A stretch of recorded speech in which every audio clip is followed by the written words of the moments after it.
Guys, congratulations. I learned a lot of this. You know, first thing I thought of, it's in Disney World. It's got to work. But anyways, you touched on something, Damian. Engineered trickle down. Expand on that, because when I read it and I looked at it and I looked at the economics of it and the cost and the benefits to the island, why start at the tourist locations? You want well, you get part of it. Eric will be answering that first. And then one part of the trickle down is that although we use that model that seems like would be very unattainable for a common person on the island, we want more of the idea to spread. So although they may not be purchasing a $1 million capital investment model, that's kind of the model which we would propose for a tourist area to implement. So once a tourist area has that, which one of our main reasons for proposing that to a tourist area is that that is one of the few parts that have constant electricity. So once that becomes something that's known around the country, then people can start to make like sort of makeshift versions where maybe they dig a hole in their backyard, tarp it, put some fish, create a pump and create circulation, start growing vegetation. So we kind of propose it in order for it to spread in a way, the trickle down as we use it. Also, the trickle down effect sort of has this motion of, this notion of, you know, like economics and you have this political gain, and it has relatively nothing to do with the actual political movement of trickle down. It's like a representation of sort of, you have this, you start at the top where the tourism is, because that is one of the main influxes of revenue in the Cuban market economy. You have foods, which are very small, and then services is probably the largest region percentage-wise of their GDP.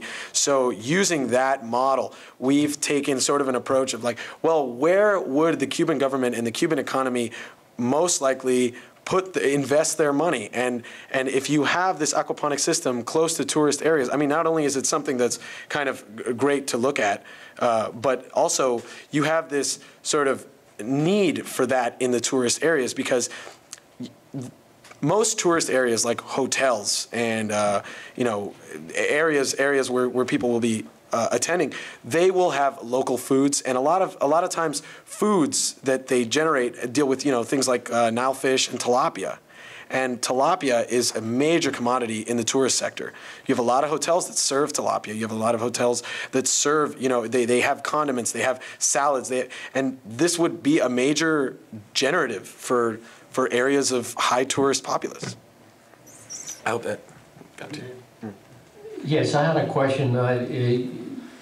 I guess because of the solids that you collect, you generate some gas, like methane gas. Could you generate enough to create some power to help you out? Did you look at that? You guys want to get? I've never looked into something like that, so I'm not sure. Okay, so we have actually looked at that slightly, but we've noticed that the benefits that could be gained are fairly minimal, because even though the degassing does occur in a degassing tank, and you can render those degassing tanks into other storage areas and potentially, populate maybe one of those hydrogen balloons.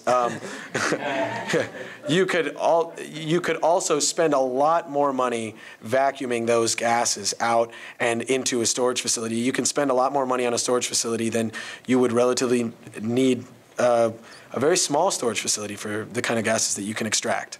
So, I mean, as long as you would have maybe a fully operational aquaponics system, and its gas effluent would be very large. That would be over the course of maybe 4 to 6 years.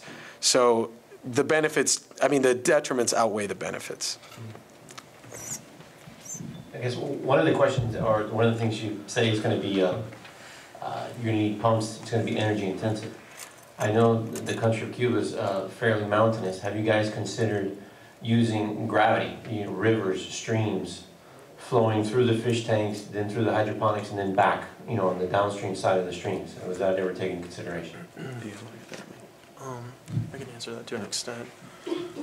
We slightly experimented with types of models where we would use kind of an excavated landscape in order to generate the water flow. And in turn, many of these systems are not always used where you simply have water in contact with the roots. Some systems use like a soil inert particulate as a placement to keep the plants in place. But as we experimented with analyzing those systems, we came across like certain levels of the system would become like more saturated with water, where some areas might be deprived with water. So we hadn't really come to a conclusion on how that would be a feasible way, but I'm sure there are methods to having that done. We just haven't explored it to that extent. My compliments. A lot of work, very nice. You also brought memories before you were born.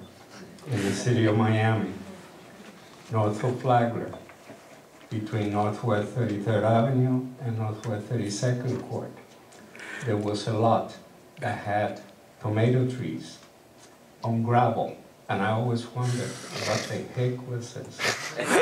Now I know. Very good to know. But it was only half of what you were proposing. In your project, you show capital investment over $1 million and O&Ms for the pipalia and the vegetable. And just using those numbers kind of roughly gave me about a little close to 4 years almost payback. And that's not bad for businesses and proposals in the United States. Again, a lot of will need to be realized that the tourists like tilapia. Vegetables, I'm pretty sure that there is a market for it, and the trickle down of that proposal that will be implemented, and there's a number of efficiencies that I'm pretty sure could be brought in to make it even more efficient and more productive. One of them, and actually I'm not asking you, I'm just telling you, is possibly the small fish.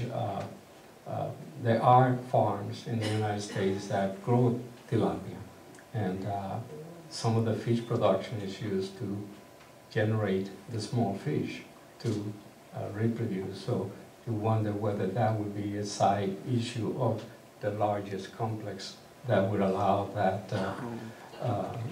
the savings of internally producing that. I don't know that Cuba has any installation for the small fish.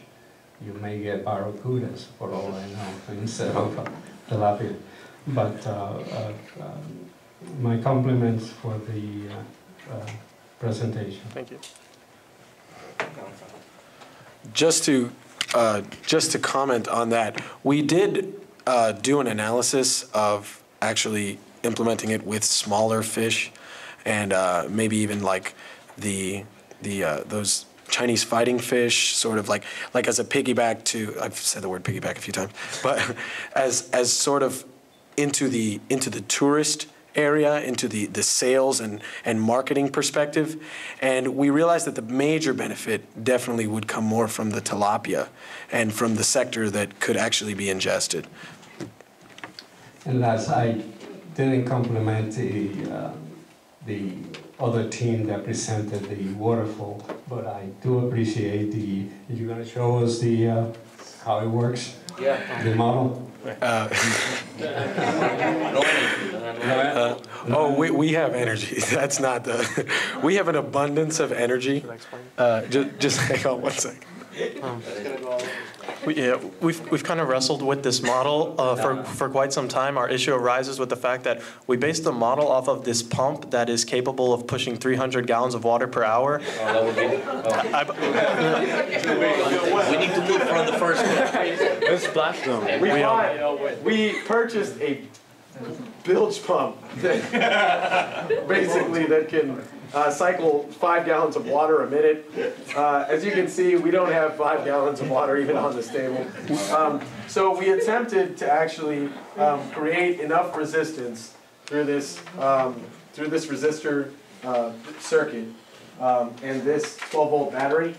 However, we have come to find that even with the addition of a lot of resistance, this pump is very resistive to our model. Okay. My apologies. No, that's okay. Thanks for not giving us that. Well, thank you guys very much. Excellent job.